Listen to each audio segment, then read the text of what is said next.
Boa tarde a todos. Eu vou apresentar agora vocês para a psicóloga Líria Valverde. A gente vai ter um bate-papo aqui, né, através do Hangout. Foi o jeito que a gente achou que ia ficar mais gostosa essa palestra da Líria. A gente espera que vocês gostem. Bom, a Líria foi um grande achado na minha vida, na verdade. Eu conheço a Líria há pouco tempo. No meio desse ano, eu comecei a pensar no Nicolas na escola, né, no meu filho na escola, e eu passei nessa busca aí por achar aquele lugar ideal. A gente sabe que não existe, né, nada como estar em casa, com os pais, mas a verdade é que chega uma hora que a gente a gente acaba se vendo nessa posição e acaba sentindo essa necessidade. Eu estava com o Nicolas em casa, mas eu realmente também estava sentindo que ele queria mais interagir, ele estava brincando mais com outras crianças, né? Ele já estava com 1 ano e meio. E aí, nessa busca, eu encontrei a Líria e a escola dela. O Nicolas estuda na escola dela, por motivos óbvios, eu não vou falar o nome da escola aqui. Se vocês quiserem saber, depois me mandem um e-mail. E assim, hoje eu tô muito contente, né, com a escola e por todo o jeito com que as coisas são tratadas, o jeito com que a gente é inserido dentro das atividades escolares. E aí eu convidei a Líria para falar sobre isso. A gente vai falar do setor privado, porque é a experiência da Líria, né? Então a gente não vai entrar no setor público aqui. Amanhã a Rosana Padial vai falar sobre alimentação nas escolas públicas, ela tem uma vasta experiência nisso. Então hoje esperem mais que a gente enfoque mesmo no setor privado e nessa busca pela creche perfeita, o que a gente pode esperar. A Líria vai dar um monte de dicas aí legais, bacanas pra gente também. Bom, a Líria é psicóloga, formada pela PUC do Rio de Janeiro, ela é mãe de 2, e conforme ela, né, o caminho dela da maternidade também trouxe ela a ir se redesenhando, e ela vai contar um pouquinho pra gente sobre isso também. Então, eu queria apresentar vocês para a Líria. Oi, Líria. Oi, gente, tudo bom? A gente agradecer, Aline, o que você está falando sobre a sua satisfação aqui, né, na nossa escola.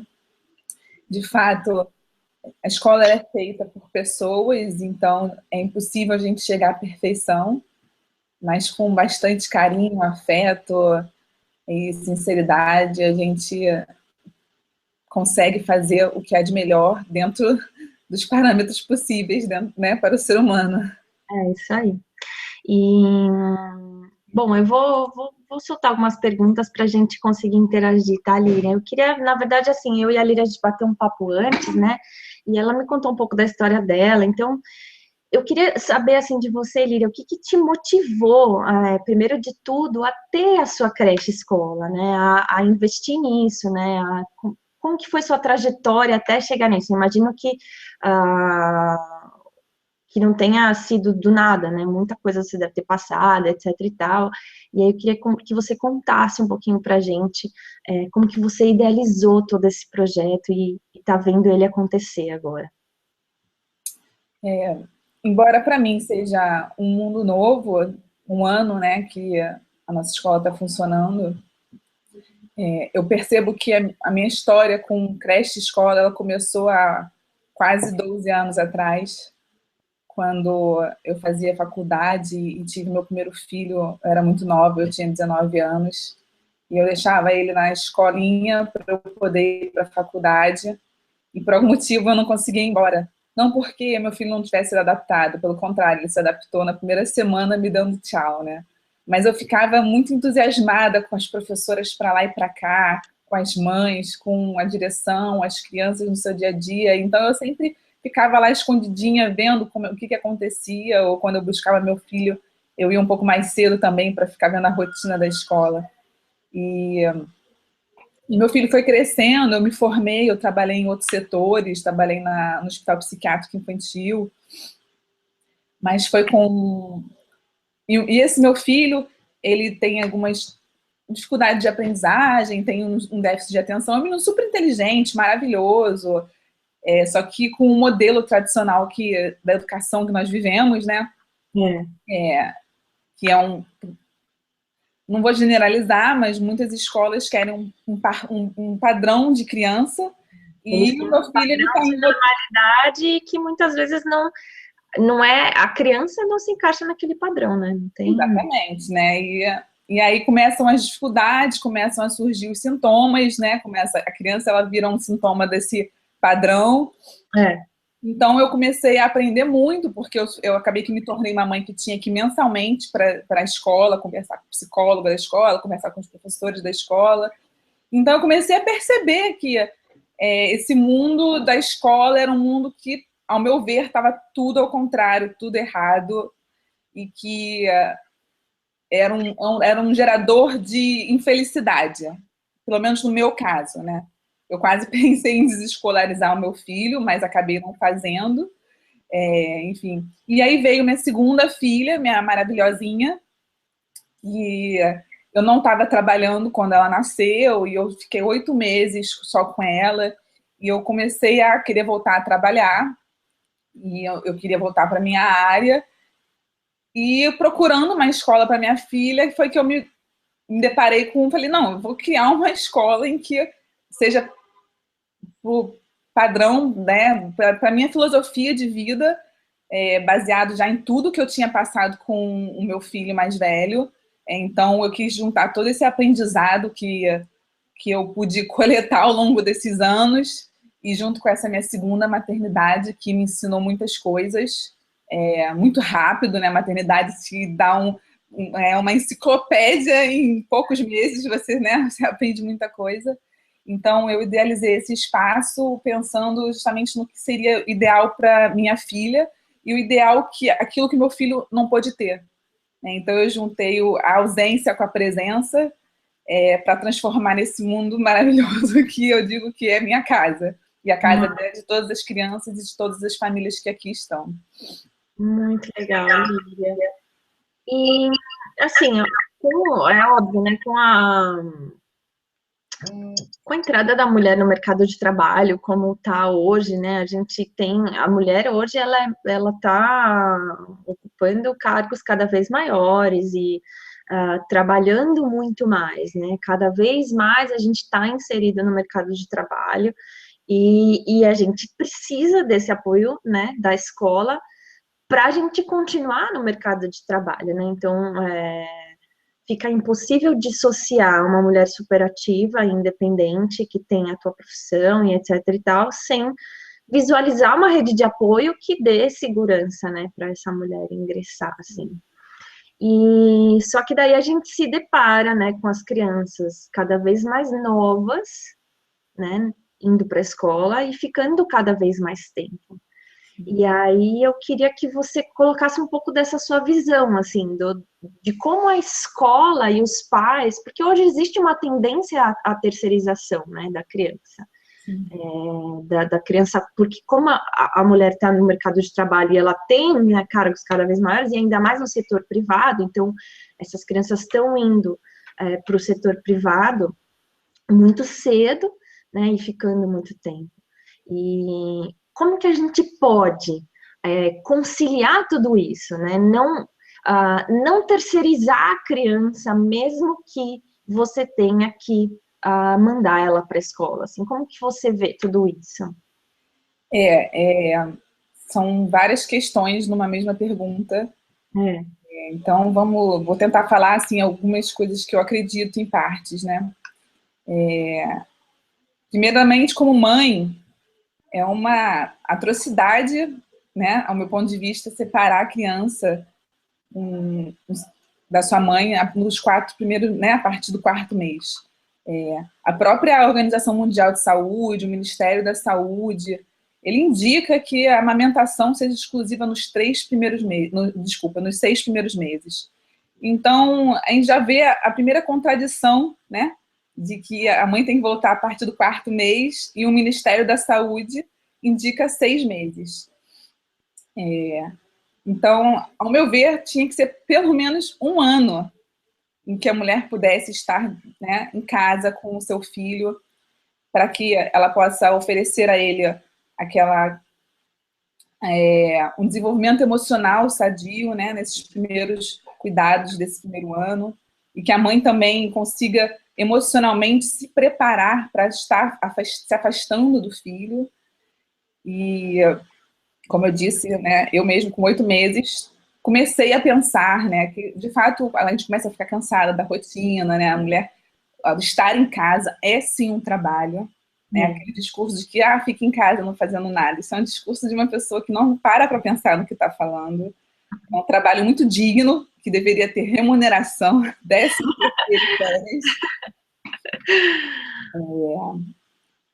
E, enfim, a mãe, ela acaba que ela tem que voltar, quando ela volta para o mercado de trabalho, quando ela tem que voltar com 4 meses, ou se ela é do serviço público, ela volta com 6 meses, né? Em alguns casos consegue juntar com licença premium, enfim, mas cedo ou tarde ela acaba que ela volta para o mercado de trabalho. Então a mãe, ela tem que optar, ou ela tem uma mãe, uma sogra, ou ela tem uma secretária do lar, ou ela tem uma babá, ou ela tem uma escola, ela tem um leque de opções em que ela vai contar com essa rede de apoio para que ela possa voltar a trabalhar.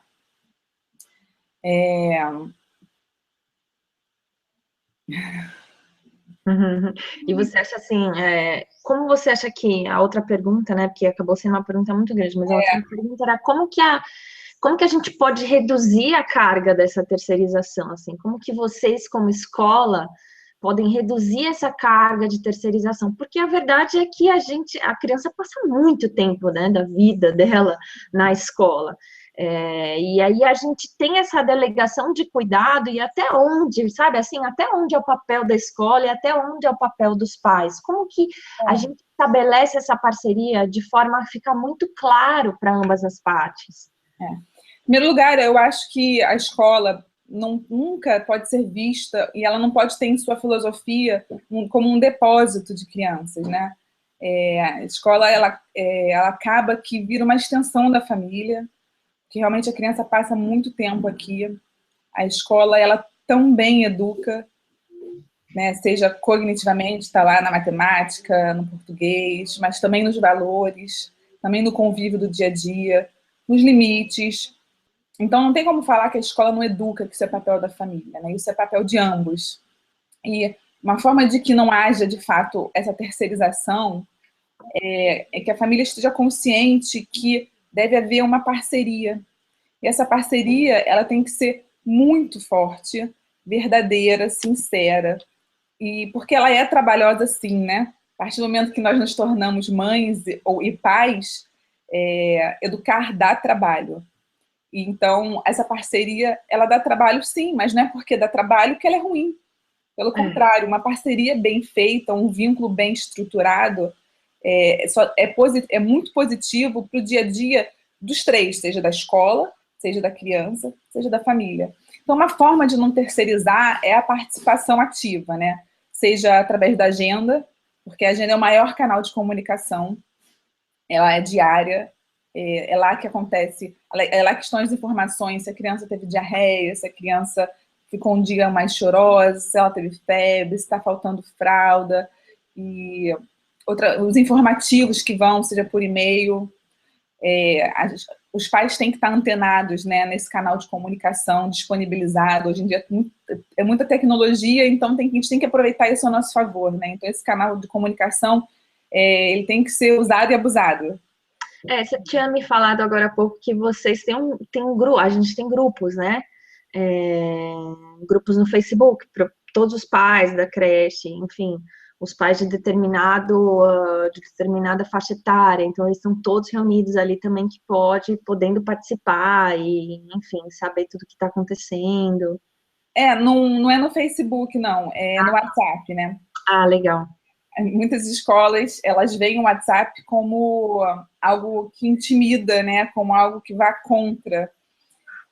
Isso, eu vejo que se a escola não abraça esse grupo, de fato vai ser uma coisa que vai jogar contra a escola. Então, a escola tem que jogar a favor disso.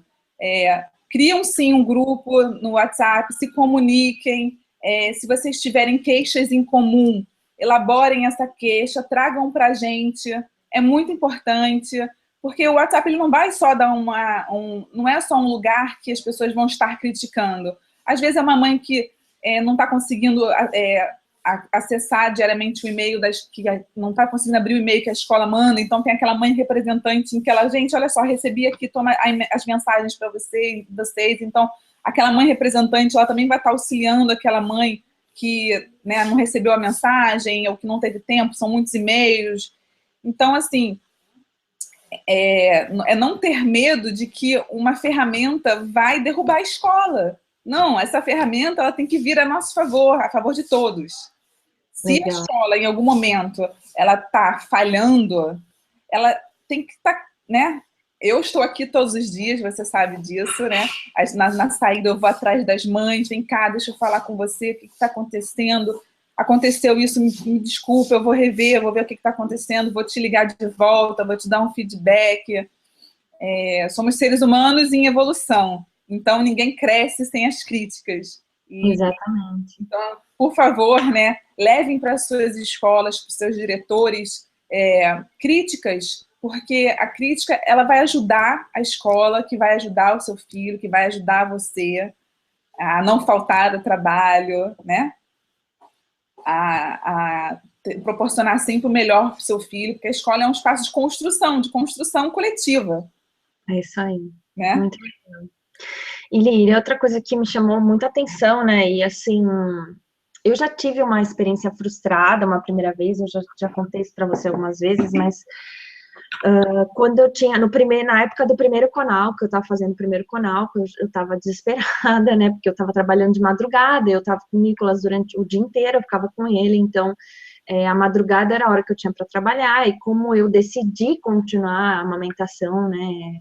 Pelo tempo que ele definisse, eu ainda tinha que ir amamentar nas horas que ele chorava. Então, não era uma madrugada corrida, era uma madrugada interrompida pelas mamadas também.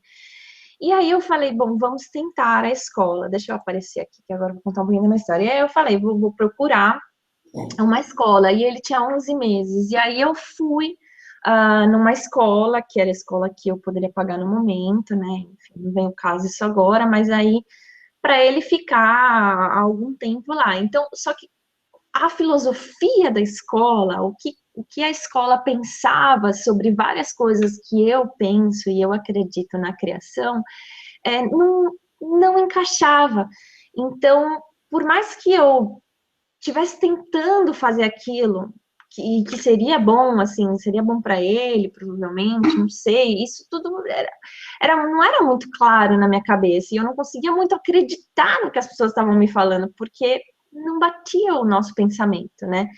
E aí o que aconteceu foi uma tentativa extremamente frustrada de 2 semanas, em que ele ficou doente 3 vezes nessas 2 semanas, ele mais faltou do que foi na escola, e eu chegava lá, ele estava chorando muito, aquilo não me fazia bem, porque eu não acreditava, eu não precisava eu podia continuar trabalhando às madrugadas, não era uma coisa que eu precisava, nossa, eu preciso voltar para o meu trabalho formal, e enfim, eu tenho uma vaga de emprego que é imperdível, então isso me fez repensar bastante, e uma coisa que eu tive em mente naquele momento é que a adaptação é muito importante, porque a gente, tanto eu quanto ele, a gente não conseguiu fazer aquela adaptação.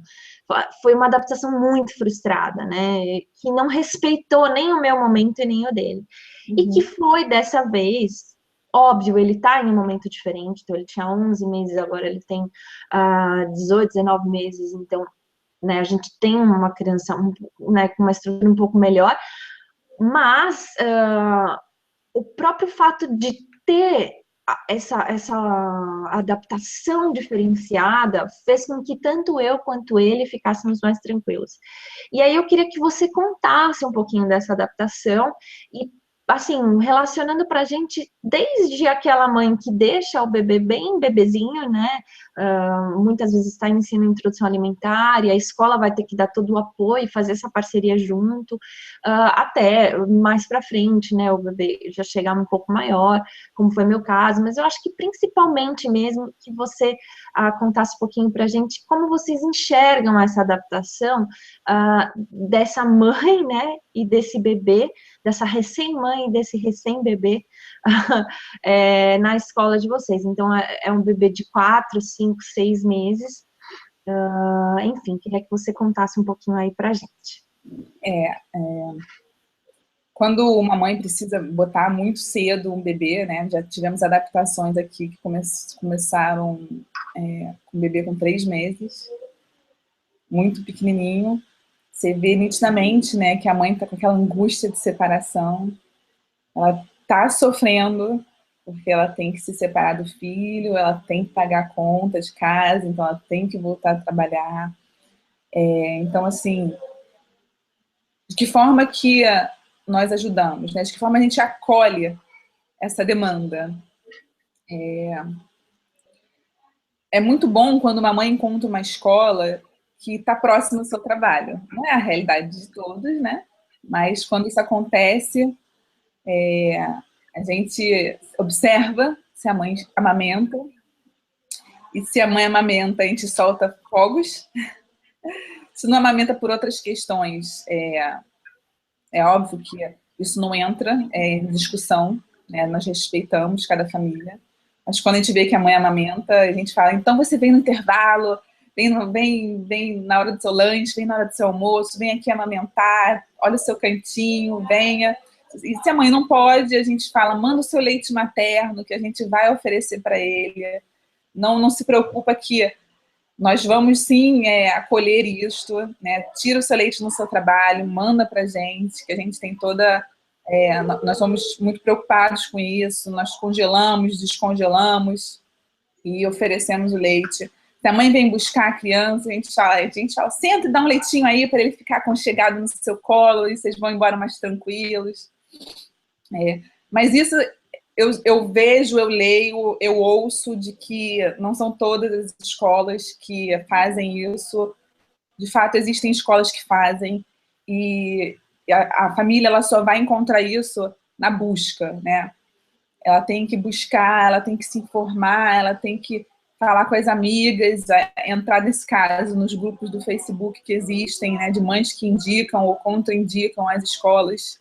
E para que a família ela consiga escolher essa escola, antes de tudo, a família ela tem que estar sintonizada com a filosofia interna daquele núcleo familiar. A conversa é muito importante que seja independente do formato familiar, mãe, pai, pai, pai. Independente do formato, elas entendam o que é importante para elas, né? Bom, eu sei que para mim é importante o acolhimento da escola, o afeto da escola, a alimentação da escola que as escolas oferecem. Bom, então que vá à busca dessa escola isso que eles acreditam ser nesses cuidados iniciais dessa família. Eu achei curioso que você falou que você foi para uma escola em que teve um sucesso, né? Às vezes a mãe está tão desesperada que tem que voltar ao trabalho, não tem vaga nas escolas, né, que acaba colocando aquela primeira em que ela encontra vaga, encontra proximidade, mas a filosofia não bate, né? A escola ela não tem nada a ver com aquilo que você acredita. Então, esse casamento não vai dar certo, né? Assim, a escola com a família também é um casamento, né? Não adianta falar que não é, porque se não for, não vai funcionar. A mãe está muito... A mãe e o pai, né? A gente fala muito da mãe, mas às vezes... E a gente acaba esquecendo de falar do pai, né? O pai também, ele é vinculado a essa criança, né? O pai, ele precisa dar aquele suporte emocional para a mãe. Então, os pais... É um casamento assim, coletivo. A escola, a mãe, o pai. Hoje em dia as avós são muito presentes para levar e buscar e fazer reunião quando a mãe não pode. Então, assim, para que a gente consiga acolher essa família, né, a gente picas que eu acho que são importantes. Uma que eu falei é a questão da filosofia. Eu acho que a família ela tem que se preocupar, sim, em encontrar uma escola que tenha essa filosofia parecida com a filosofia da família. Uma outra questão é a parceria, né, que você estava falando. A parceria ela é muito importante, porque você para pensar no ser humano, na criança, você sabe que a criança, nós somos múltiplos, né? Nós não somos uma coisa só. Então, a aquisição da fala é uma coisa, os hábitos alimentares é outro, o desenvolvimento é outro. Então, assim, quando uma criança, a mãe tem gente, a família possa estar sempre acompanhando o que é oferecido. Olha, meu filho não pode isso, meu filho tem alergia àquilo. Às vezes tem alergias que, mesmo que o cardápio seja maravilhoso, a criança tem alergia a feijão, tem criança que tem alergia a banana, tem criança que tem alergia a beta-caroteno, né? Então, como é que uma mãe vai ficar tranquila no trabalho, sabendo que o filho tem uma alergia que é além do normal, além do esperado? Então, essa parceria nutricional, ela tem que acontecer, né? Outra parceria que tem a ver com a fono, né? Às vezes a criança tem dificuldade de começar a falar, a mãe está angustiada de que o filho não fala, às vezes está dentro do prazo, está dentro do desenvolvimento daquela criança, né?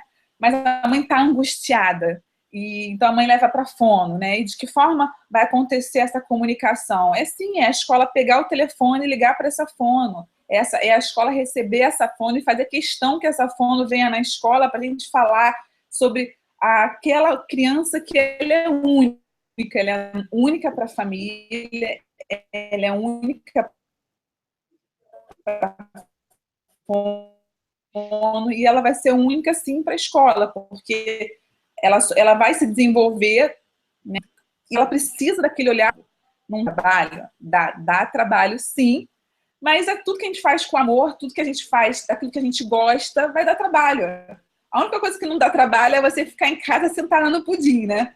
Mas de resto, as coisas vão dar trabalho, sim. Então, essa parceria, ela tem que ser verdadeira, forte, e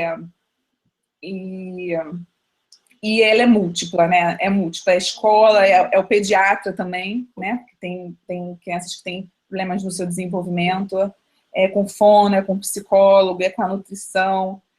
Então, uma dica é a questão da parceria. Eu acho que outra dica a gente está falando dos 0 aos 2 anos de idade, né? É a questão da adaptação, como você falou, né? A adaptação, ela é um momento único naqueles primeiros contatos. Quando uma criança chega na escola, a mãe tem que participar da adaptação, a mãe tem que mostrar para a cuidadora como é que aquele bebê dorme, o que ele gosta, né? Como é que a mãe gosta que limpe, como é que a mãe gosta que dê a comidinha. Não só como a mãe gosta, né? Mas também como é que a criança ela se sente acolhida, né? Ou então, se a mãe não quer que dê sopinha, né? Mas a mãe quer que dê a comida amassada, ou a mãe quer que dê né, que seja oferecido em pedaços. Então, isso é importante. E também, as mães ficam muito preocupadas. Ai, se meu filho tiver sono, eu sei que a escola tem a rotina, mas o meu filho vai poder dormir fora do horário? É óbvio que a criança ela vai dormir fora do horário. Imagina uma criança com sono sem dormir, não pode, é uma agressão contra a criança. Ela vai ficar estressada, ela vai ficar infeliz, ela não vai se desenvolver sadiamente. Então, a criança ela vai dormir sim, ela tem um bercinho dela, tem lá o quarto onde ficam os berços, tem câmera em todos os lugares, tem até, as cuidadoras têm até, né, câmeras que na mão, que se ela precisa ir ali trocar uma outra fralda, tá ouvindo ali naquele visor que fica na mão dela. E também a questão do leite materno, né? Eu sei que não é uma questão para todas, mas é uma questão para várias. E a gente incentiva, como eu disse anteriormente, que a mãe envie o leite materno. ou que a mãe, se ela puder, que ela venha nos intervalos aqui amamentar. Uma criança amamentada, a gente sabe que ela vai ter o sistema imunológico fortalecido, e uma criança com sistema imunológico fortalecido é uma criança que não vai adoecer, né? É óbvio que quando ela está na escola, ela está em contato com outras crianças, né? E ela acaba que fica doentinha sim, mas é uma criança que vai ficar menos doente, e uma criança, né, menos doente a mãe não vai precisar faltar ao trabalho, né? E ela não, né, não vai ter que deslocar uma mãe, uma avó, uma sogra, e aí muda a rotina de todo mundo, e acaba que ela tem que faltar no trabalho, e o chefe fica chateado que faltou no trabalho. Então, assim, aqui nós somos da bandeira da amamentação. E acho que nesse tópico ainda, você entra também na alimentação, né? Que, óbvio que foi uma coisa que me chamou a atenção também, eu até conversei com você sobre isso, do fato de ter uma alimentação saudável, né? E que isso, alimentação e saúde, está diretamente interligado, não tem como a gente separar as coisas. Uma criança que come, e quando a gente fala come bem, não significa comer muito, mas uma criança que come comida de verdade, que come alimentos saudáveis, ela vai adoecer menos também. E isso é mais do que provado, né? Então, eu queria que você contasse um pouquinho pra gente como que vocês decidiram também, como vocês decidiram em relação à alimentação. Eu queria só ressaltar aqui, gente, a salinha de alimentação da escola é muito bacana. Primeiro, que todas as crianças comem no mesmo horário e juntas, todas. As que têm 6 meses, as que têm 1 ano, as que têm 2 anos.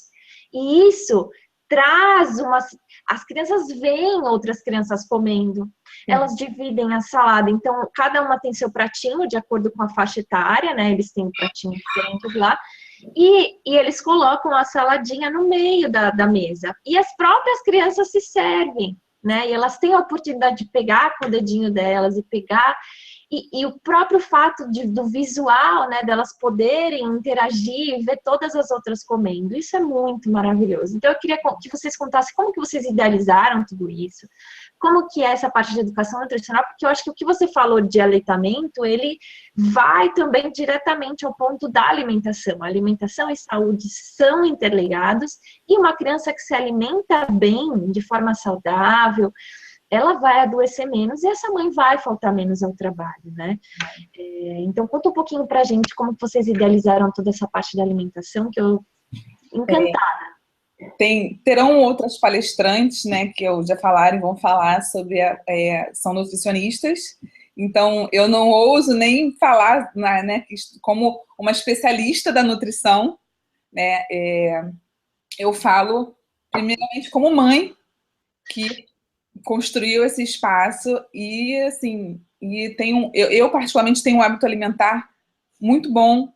Isso não vem de mim, isso vem da minha avó, que passou para minha mãe, que passou para mim, e que eu passo para os meus filhos, né? E o fator nutricional, ele está intimamente ligado ao desenvolvimento sadio. Uma criança que não se alimenta bem, não é uma criança que vai conseguir se desenvolver cognitivamente e afetivamente bem. Então, não tem como separar a alimentação do desenvolvimento. Né? Não tem, eles são indissociáveis, ao meu ponto de vista, né? No meu ponto de vista. Então, de fato, nós temos uma nutricionista que acolhe o que eu peço, né? Eu vira e mexe eu chego com umas receitas e ela, ao invés de torcer o nariz, ela fala que máximo, vamos fazer essa receita, né? E a gente vai botando pão de queijo de batata barô, a gente faz nossa barrinha de cereal aqui, os nossos pratos são totalmente equilibrados e saudáveis, a gente sim investe na alimentação, a nossa despesa desse mercado sim é alta, mas é alta com muito orgulho de que a gente sabe que a criança ela está comendo da melhor maneira possível.